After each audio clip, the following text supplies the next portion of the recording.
Hi there, and welcome to London. I've been here for a couple of nights, smack in the middle of a 4-night itinerary from Vietnam to New York. My first two flights were on Asiana, and we're finishing things off on Swiss with something that has actually been on my bucket list for quite a while. Actually, a couple of somethings. The first piece of that is the airport itself, London City Airport. Imagine if Manhattan had an airport in Central Park. That's a fairly realistic comparison to what is going on in London. The London metro area has 5 primary airports. Low-cost focused Luton and Stansted to the north of the city. To the south of the city we have the more leisure-focused London Gatwick. And then we have the mothership herself, London Heathrow, to the west of the city. Then there's tiny London City Airport, the only one that's actually in the city. You may have guessed over the past 290 videos, but I kinda love airports, and so visiting London City has been on my list ever since I started the channel. And that is where we're heading now. I stayed fairly close in Stratford, so it was just a 15-minute Uber drive this early in the morning. Before we get much further, let me introduce myself to those of you that are new here. My name is Kevin, and I am the Flip-Flop Traveler. I'm here to give you honest content about flights, hotels, trains, and cruises. I paid for this trip out of pocket, and as always, the price that I paid is in the description below. Swiss had no prior knowledge that I'd be filming today, and I wasn't compensated by them for doing so. Everything in this video is my personal opinion based on my own unique experience. The rest, I'll let speak for itself. Let's get started. Somewhat ironically, the thing that I wanted to do exactly from my bucket list was to fly a Swiss A220 from this airport. But that was before I'd ever been on an A220, so today's flight down to Zurich is just pretty fitting. Anyway, welcome to the airport. From the entrance, it has more of a third-tier city train station entrance than the most exclusive airport entrance in all of London. But the fact of the matter is, this place is meant to be for getting in and getting out. My arrival 2.5 hours before boarding would definitely be considered extreme, which explains why no one was even at check-in yet. Before security, there are a couple small shops, and then the rest of the facilities are on the other side.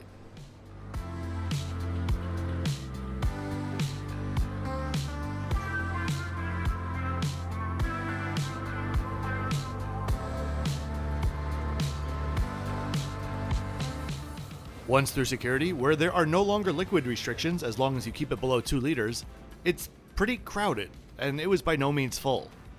During peak periods, you might be hard-pressed to find a seat.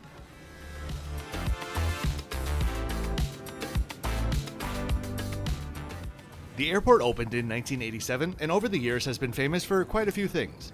Primarily its very short runway, and also the former British Airways service to New York that BA used to operate on an all-business class A318 via Shannon, but that ended in 2020. At the time of opening, the runway was just over 1,000 meters long, and was only able to accommodate a handful of turboprops.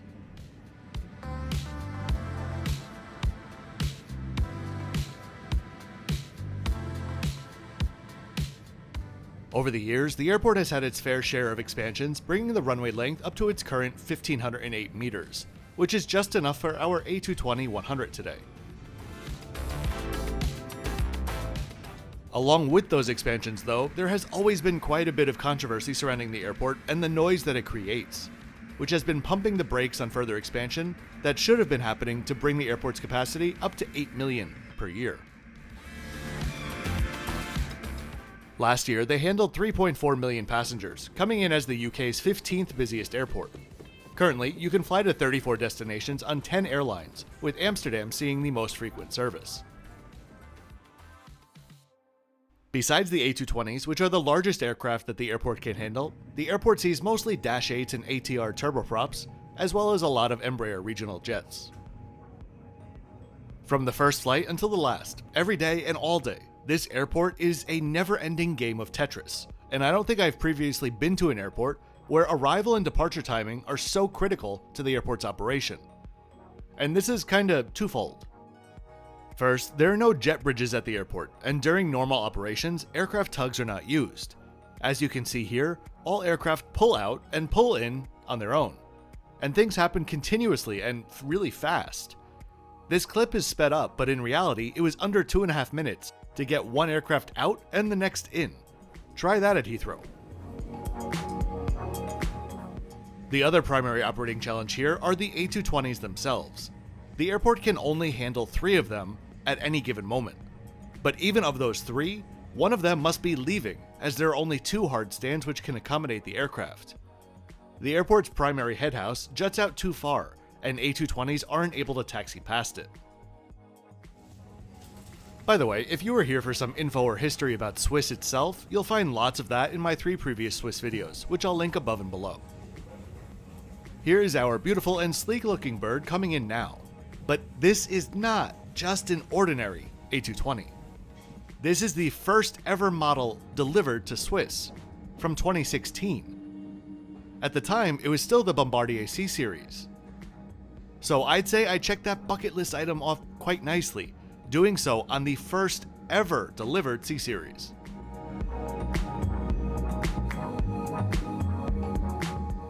Swiss currently has 30 A220s in their fleet, making up over a third of their total 88 aircraft. Here's your friendly reminder to click that like button, subscribe to the channel, and share this video with friends and family. Those are truly the easiest ways, and they're all free for you to help support the channel. If you'd like to support me further, my Patreon is linked in the description below. Thanks very much in advance. I don't know why, but there's something about the airport design, if you could even call it that, that screams like temporary ski lodge. Boarding began 5 minutes early after multiple unanswered calls from the gate agent to people to gate check the rolling bags. Let's take a look at this morning's flight stats.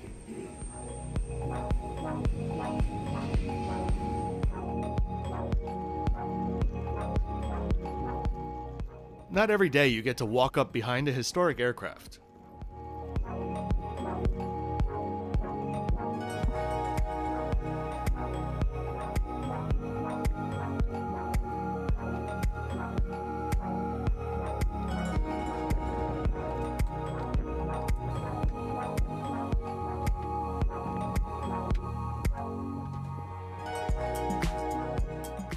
I was greeted by a couple of very friendly crew as I stepped on board and found my seat for this short flight, to Alpha.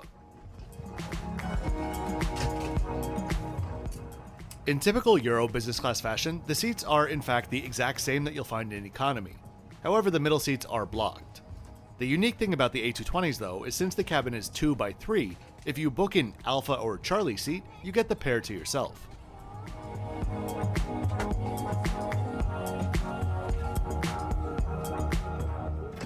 Each seat had a bottle of water and a scented wet towel at it upon boarding. Compared to all of the other slimline economy seats on any Lufthansa Group carrier, these I do think are the most comfortable and surely the most stylish.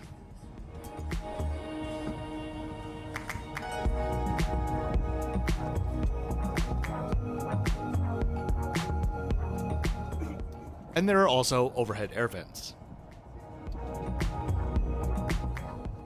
If you have a wheeled carry-on bag, note that they'll only fit over the seats with 3 in a row. If you head down to the description, you'll find my next 5 videos to come out, as well as a link to many other of my business class trip reports.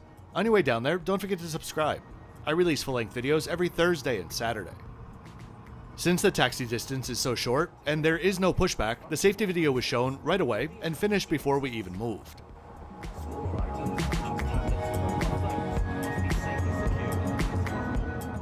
Soon enough, we made a U-turn to head to the west side of the airport.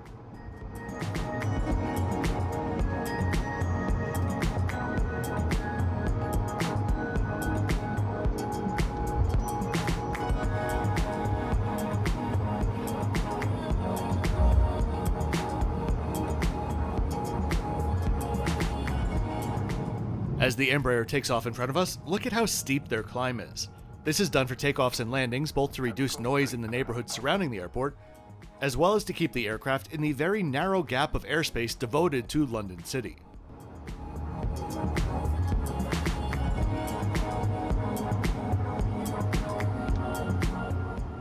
The spool-up and rocket ship takeoff is coming up next, but I gotta be honest, I wasn't prepared for a full spool-up with the brakes still on until the entire aircraft was shaking. Then once the brakes were released, it was more like being on a high-tech roller coaster than a regular plane. As we launch, you can see the reflection of the passenger seat in front of me as he got pushed all the way back. Anyway, here we go.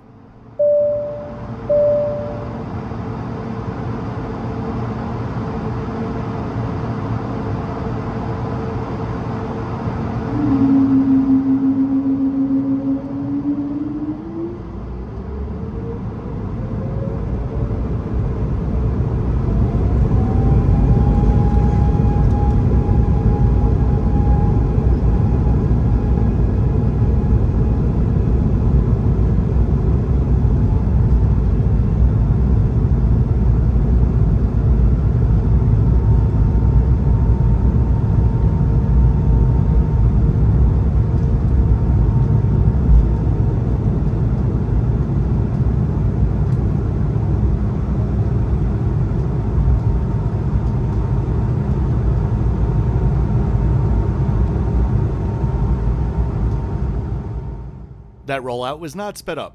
A very quick 19 seconds on the ground. Pretty impressive.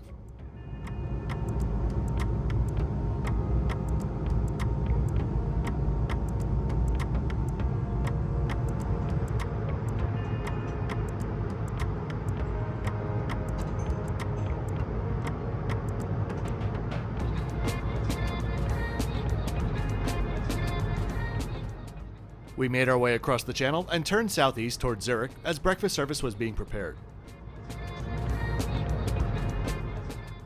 In economy, there's a buy on board program, and for business, a meal is included. On these short European flights, I've had both hot and chilled dishes with Swiss, and I can tell you for sure, they really are always good.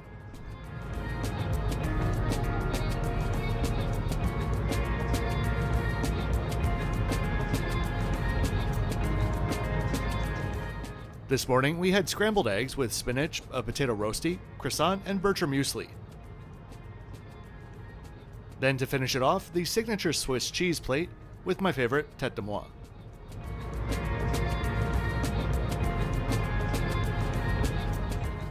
It may have been cloudy the whole way, but at least they were the still pretty kind of clouds to watch.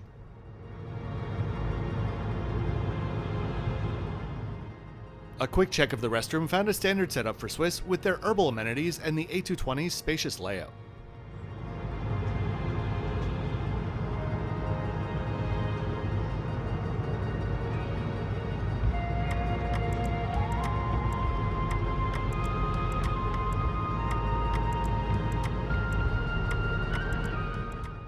Just 40 minutes after takeoff, and we already began our descent into Zurich, as the friendly crew came around with another round of drinks and some chocolates.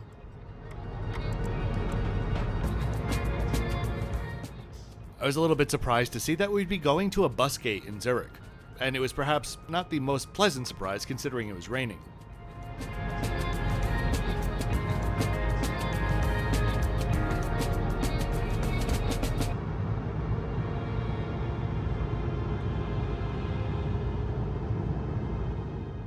The overcast final approach and landing are coming up.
Luckily for me, the weather did clear up a bit in around 2 hours, which meant I had plenty of time to enjoy the observation deck in the satellite terminal, which I would move into and call home if they would let me.